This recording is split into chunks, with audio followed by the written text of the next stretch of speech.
everyone, my name is Jess Medley and welcome to my YouTube channel. So today's video is going to be all about how I got one of my first professional contracts doing theater. I worked at a company this summer that was a professional theater, and I did this whole audition process that I know a few of you guys are also going through.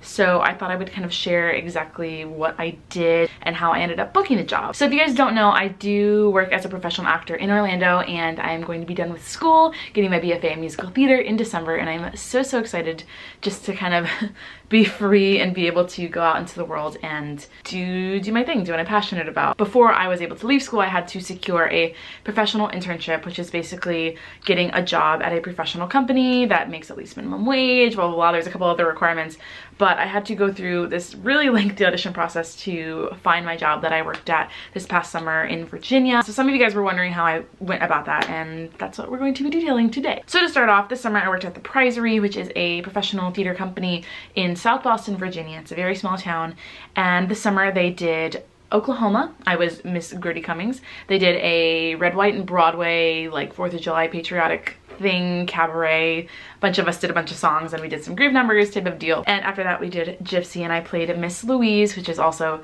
Gypsy Rose Lee, which was just one of the absolute best things I've ever gotten to do. It helped me grow so much as a person, as an actor, and I am just so thankful for everything that I got to do this summer. That was my job. It was amazing. I have a couple vlogs from it, not many, because I was really busy, so you guys can go and watch those. But basically, how I got the job. So if you guys are in Florida, there is this thing called FTC. And FTC is kind of a pre-screen to go on to this other bigger conference called SETC. So to start off, we had to audition at our school at UCF with a kind of a package thing that we would be taking onto these conferences. Basically, you have 90 seconds to do a song and a monologue. And so I prepared my package, I performed it in front of my professors. My professor said, yes, she's good to go. And so they moved me on to FTC. FTC is the Florida Theater Conference, and the Florida Theater Conference is the pre-screen to go to the bigger theater conference, SETC. So I took the same package that I did at my school's pre-screen and did it at FTC. I got a high enough score points average thing to be able to go to SETC. So the professional judges that were at FTC decided that I was good enough to be passed on to SETC. And so SETC is this humongous conference, and last year it was in Alabama in like April, March, I don't really remember. It is a whole lot of professional companies from around like the southern United States, as well as like theme parks, regional theaters. There was cruises, there was theme parks, I already said that, but just like there's so much that comes to this conference. And so it's a really great place to get jobs, but a lot of people go. I think there was upwards of 775 professional auditionees at this thing, and yeah, it's scary being, it's kind of like, it's basically a cattle call, and the cattle call is for a bunch of different things, so there's a ton of opportunities, but there are also so many talented people at this thing, and so very stressful. I don't think I'll be doing it again just because I don't do well in that environment, but I did get a job from him, so that was a positive. But basically, SETC is this big thing. We drove out with a couple of my friends from UCF here, and we drove out to this conference. For my package, I ended up changing my monologue from when I first did it at the first couple pre-screens to get to this big conference. Changed my monologue, still had my same song. I did Beyond My Wildest Dreams from The Little Mermaid because I know my type, y'all. I performed that in front of all of these people. There were so many people there. It was very nerve-wracking, but it was also fun because I got to perform for 90 seconds in front of a bunch of people that I would want to see me perform. So that was a good part of it, a positive. But yeah, so after I performed, we were taken into the room of like the callback room or whatever it is. So they have a bunch of sheets, and all of the professional people like will call back certain people. So there's like, I'm not explaining this very well, but there's a bunch of different sheets all around the room per like theater or company. So you go up to the company's page, you look to see if your number's on it. If it's not, you move on to the next one. If it is, you write down your number, and then you write down their information to figure out what you're going to need to bring to the callback that they have. I actually only got called back for 2 different companies. One was some company in, I think it was in Texas, I don't really know. And then I also got called back for the Prizery, which is where I ended up working. I did both of those callbacks that night. None of them required me to do a dance call, although some companies at SETC will have you do a dance call. I was kind of sad because I was looking forward to the dance call and I bought a leotard for the dance call, but I didn't have to go, so I probably worked out in my favor, let's be honest. And so first I went to the other company's callback, and it was fine. It was more of like an informational session, and at the end they asked if any of us had a classical monologue, like a classical Shakespearean monologue, and I looked at them and I said, no sir, I do not, because it's not my wheelhouse, so I had nothing prepared. And I was like, oh well, and they're like, well, you can send in a video. And so I thought about it and I was like, yeah, I'll send in a video. And then after that callback, I went to the prize raise, and I'm like, I'm not sending them a video. There's no way I'm getting that.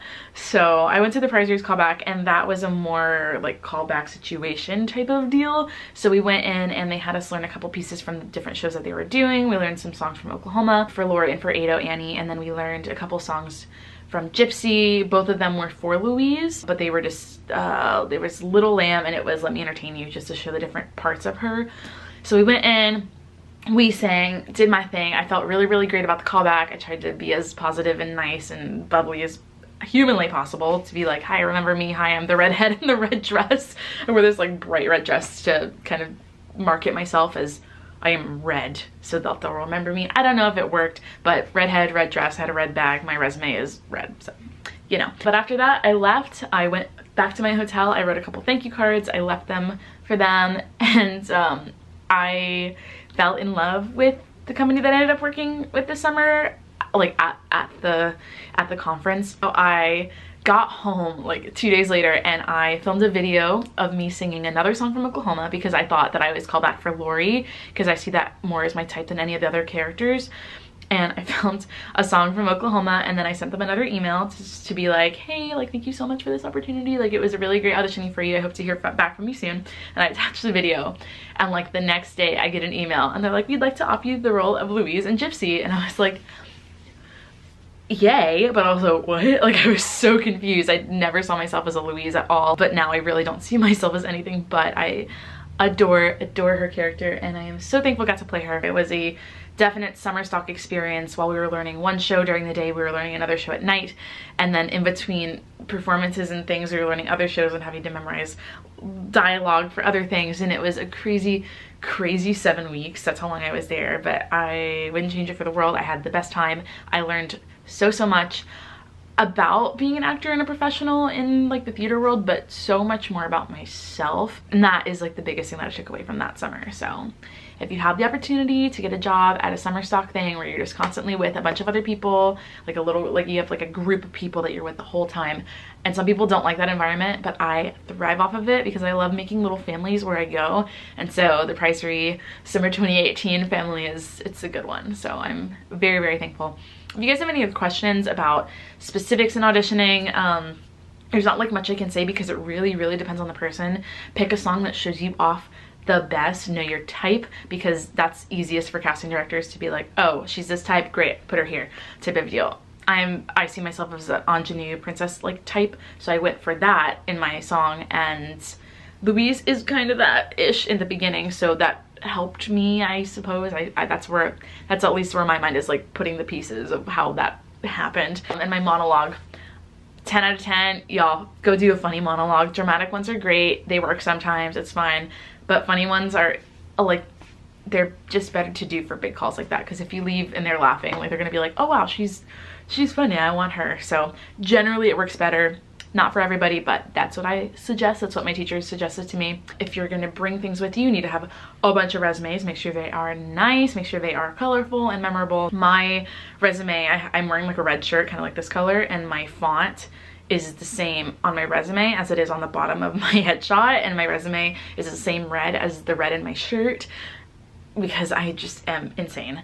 And then the font and that color are the same on my business card, which is the same and matching everything to my website, which if you don't know, I have a website, jessicamedley.com. Go check it out. It's kind of boring-ish. It's just my actor website. There's nothing like interesting on there besides my resume, which I think is interesting. So go check it out if you want. But basically all this stuff is tied together. It's all about branding yourself as what you want to be seen as and what you think that you are most hireable as. That's my spiel, but that's about all I've got. Just make sure you're prepared and have fun, because that'll help you in the long run for sure. So thank you guys so much for watching this video. Again, if you have any questions, leave them below. I might make another one kind of detailing this type of situation about how to get professional jobs, because that is not, like, the summer was not my first professional job, and it also isn't my most recent. It's also it's my most recent professional job, but it wasn't my first, and I've done a couple other professional works where I get paid to perform, which is kind of the biggest blessing and a dream come true. So super thankful. I'm actually all ready because I'm going to go to a showing of In the Heights in Orlando, which is very, very exciting. So I was all dressed up, so I'm like, let's record a video. Also, thank you guys so much for subscribing to me, because we added like, I think 1,300 new friends to the family in the past week, which is, I don't know what's happening. One of my videos is blowing up and it's bringing a bunch of people in, so thank you so much. Hi, welcome to the group. It's cool, we're lit here. If you guys have any video suggestions, leave them below. Go follow me on Instagram. You can leave me suggestions on there too. I post a lot of stories just about life in Orlando, theme parks, doing things. I think that's everything. I'm currently playing Venlund Spring Awakening if you'd like to come see it. It's in Orlando. Details are on my Instagram somewhere, so it's very exciting. Dream will come true. And that's all I have. I'm gonna stop talking because this video is getting long, but thank you guys so much for watching, and I'll see you guys in the next one. Bye.